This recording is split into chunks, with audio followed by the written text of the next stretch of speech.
الحمد للہ وکفی وسلام علی عبادہ الذین اصطفیٰ اما بعد۔ نکاح کے مقاصد۔ نکاح کرنا عبادت ہے بشرطے کہ نیت اچھی ہو۔ رسول اکرم صلی اللہ علیہ وسلم کی پیاری سنت پر عمل کرنا مقصود ہو۔ قرآن پاک کی آیات مقدسہ میں نکاح کے مقاصد کو کھول کھول کر بیان کر دیا گیا ہے۔ اس تعلق سے چند آیات ملاحظہ کریے۔ ارشاد باری تعالی ہے وَمِنْ آيَاتِهِ أَنْ خَلَقَ لَكُم مِّنْ أَنفُسِكُمْ أَزْوَاجًا لِتَسْكُنُوا إِلَيْهَا وَجَعَلَ بَيْنَكُم مَّوَدَّةً وَرَحْمَةً إِنَّ فِي ذَلِكَ لَآيَاتٍ لِقَوْمٍ يَتَفَكَّرُونَ۔ اور اس کی نشانیوں میں سے ہے کہ تمہارے لیے تمہاری ہی جنس سے جوڑے بنائے کہ ان سے آرام پاؤ، سکون حاصل کرو، اور تمہارے آپس میں محبت اور رحمت رکھی۔ بے شک اس میں نشانیاں ہیں غور و فکر کرنے والوں کے لیے۔ زندگی ایک سفر ہے جس کی راہ بڑی کٹھن ہے۔ قدم قدم پر رکاوٹیں ہیں، مصائب کے پہاڑ ہیں، غموں کے اندھیرے ہیں، مایوسیوں کی وحشتیں ہیں۔ اس کے باوجود حکم یہ ہے کہ اپنے خالق کو پہچانو اور اس کی مخلوق پر بھی ابر رحمت بن کر برسو۔ یہ طول سفر، یہ نشیب و فراز، یہ طول سفر، یہ نشیب و فراز، مسافر کہاں تک سنبھلتا رہے گا۔ لیکن اس کریم ذات نے انسان کے ٹوٹے ہوئے حوصلوں کو بلند رکھنے کے لیے، اس کے ڈگمگاتے قدموں کو ثبات بخشنے کے لیے، آلام و مصائب سے بوجھ ہلکا کرنے کے لیے، اسی کی جنس سے بیوی کی صورت میں اسے ایک رفیق سفر بھی عطا کر دیا۔ جنسی یگانگت کے علاوہ دونوں کے دلوں کو محبت اور رحمت کے پاکیزہ اور پختہ تعلقات سے جوڑ دیا۔ یہ سنگت صرف ان دنوں تک محدود نہیں جب صحت و شباب کا عالم ہو، جب حالات سازگار ہو اور بخت بیدار ہو، بلکہ محبت و پیار اور شفقت و ہمدردی کا یہ رشتہ کسی صورت میں نہیں ٹوٹتا۔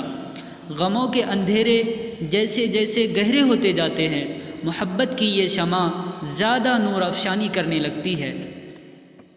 جب حالات ناسازگار ہو، اس کی رفاقت میں مزید پختگی آ جاتی ہے۔ نیز ان کی تخلیق اس طرح کی گئی ہے کہ دونوں ایک دوسرے کے بغیر ادھورے ہیں۔ دونوں کی حسرتوں، آرزوؤں، امنگوں اور خوشیوں کی تکمیل کا راز ایک دوسرے سے وابستہ رہنے میں ہے۔ خود سوچئے، اگر محبت کا چراغ زندگی کی اس کٹھن راہ کو روشن نہ کرتا اور رحمت کا جذبہ ایک دوسرے کی دستگیری نہ کرتا تو اس سفر حیات کا انجام کتنا حسرتناک ہوتا۔ تو ہزار جان قربان ہو اس خالق کریم پر جس نے مرد کی جنس سے عورت کو پیدا کیا اور پھر انہیں محبت اور رحمت کے رشتوں میں یوں پرو دیا کہ علیحدگی کا تصور تک پریشان کر دیتا ہے۔ قرآن پاک ارشاد فرماتا ہے وَالَّذِي خَلَقَكُم مِّن نَّفْسٍ وَاحِدَةٍ وَجَعَلَ مِنْهَا زَوْجَهَا لِيَسْكُنَ إِلَيْهَا۔ وہی ہے جس نے تمہیں ایک جان سے پیدا کیا اور اسی میں اس کا جوڑا بنایا کہ اس سے سکون حاصل کرو، کہ اس سے سکون حاصل کرے، چین پائے۔ قرآن پاک میں ہے وَاللَّهُ خَلَقَكُم مِّن تُرَابٍ ثُمَّ مِن نُطْفَةٍ ثُمَّ جَعَلَكُمْ أَزْوَاجًا۔ اور اللہ نے تمہیں مٹی سے بنایا، پھر پانی کی بوند سے، پھر تمہیں جوڑے جوڑے کیا۔ فاطر السماوات والارض جعل لكم من انفسكم ازواجا ومن الانعام ازواجا۔ آسمانوں اور زمین کا بنانے والا تمہارے لیے تم ہی میں سے جوڑے بنائے اور نر مادہ چوپائے۔ فرمان باری تعالی وَخَلَقْنَاكُمْ أَزْوَاجًا، اور تمہیں جوڑے بنایا۔ ان آیات کریمہ سے واضح ہوتا ہے کہ کہ زوجیت قدرت الہیہ کا شاہکار ہے۔ خالق انسان اللہ رب العزت یہ پسند نہیں فرماتا کہ کوئی بے زوج رہے، تنہا رہے۔ اسی لیے اللہ رب العزت نے حضرت آدم علیہ السلام کو تنہا نہ رہنے دیا، بلکہ ان کے بعد سب سے پہلے حضرت حوا علیہ السلام کو پیدا فرمایا۔ اور جب انسان نے اس زمین پر قدم رکھا تو وہ 2 قدم نہیں 4 قدم تھا، تنہا نہیں، زوج تھا۔ اور جنت سے آنے والا انسان جب جنت میں جائے گا تو وہاں بھی جوڑا ہی ہوگا، جیسا کہ اللہ رب العزت کا فرمان ہے، ان اصحاب الجنت اليوم فی شغل فاکہون ہم وازواجہم فی ظلال علی الارائک متکئون۔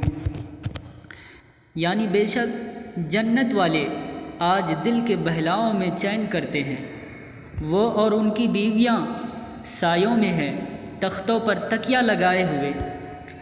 انسان تو انسان ہے، اللہ رب العزت نے تمام اشیاء کا جوڑا بنایا، جیسا کہ ارشاد باری تعالی ہے، وَمِن كُلِّ شَيْءٍ خَلَقْنَا زَوْجَيْنِ لَعَلَّكُمْ تَذَكَّرُونَ۔ اور ہم نے ہر چیز کے 2 جوڑ بنائے کہ تم دھیان کرو، غور و فکر کرو، نصیحت حاصل کرو۔ جیسے آسمان، زمین، سورج، چاند، رات، دن، خشکی، تری، گرمی، سردی، جن، انس، روشنی، تاریکی، کفر، ایمان، سعادت، شقاوت، حق، باطل، نر، مادہ، ہر چیز کا جوڑا اس لیے بنایا گیا تاکہ انسان غور و فکر کرے اور سوچے کہ ان تمام جوڑوں کا پیدا کرنے والا فرد واحد ہے، نہ اس کا نظیر ہے، شریک، نہ ضد، نہ ند، وہی مستحق عبادت ہے۔ نکاح اس لیے کرنا تاکہ رسول کریم کی سنت پر عمل ہو جائے، تو یہ عبادت ہے۔ لیکن اگر خواہشات نفس کی تکمیل کے لیے نکاح کرے تو نکاح تو ہو جائے گا مگر ثواب نہیں ملے گا۔ اب احادیث بھی ملاحظہ فرما لیجئے۔ ادائے سنت کی نیت سے نکاح کرنا، جیسا کہ آپ صلی اللہ علیہ وسلم کا فرمان ہے، من رغب عن سنتی فلیس منی، جو میری سنت سے اعراض کرے وہ میرے طریقے پر نہیں۔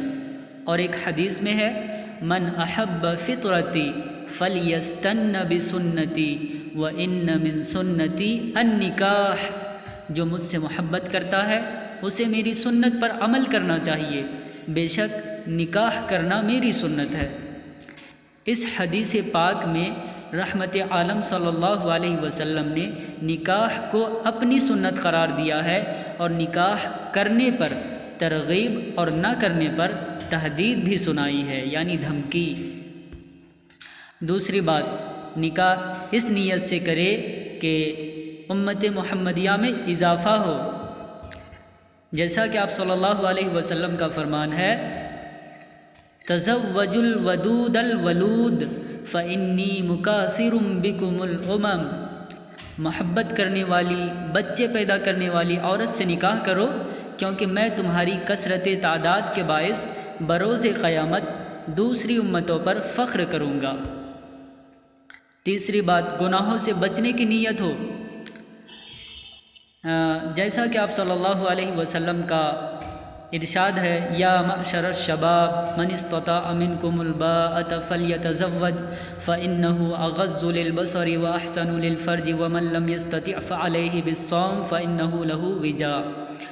اے جوانوں، تم میں سے جو گھر بسانے کی طاقت رکھتا ہو وہ نکاح کرے، کیونکہ یہ نظر کو جھکاتا ہے اور شرمگاہ کو محفوظ رکھتا ہے، اور جو اس کی طاقت نہ رکھتا ہو وہ روزے رکھے، کیونکہ اس سے خواہش نفس مرتی ہے۔ ہر انسان کے اندر خواہشات نفسانی ودیعت کر دی گئی ہے۔ اب انسان کے سامنے جنسی خواہشات کی تکمیل کے لیے منکوحہ بیوی کا ہونا ضروری ہے، بصورت دیگر وہ گناہ کا مرتکب ہوگا، خدائے قہار و جبار کے غضب کا مستحق ہوگا، لہٰذا استطاعت ہونے کی صورت میں نکاح کر لینا چاہیے تاکہ دنیا و آخرت کی رسوائی سے بچ سکے۔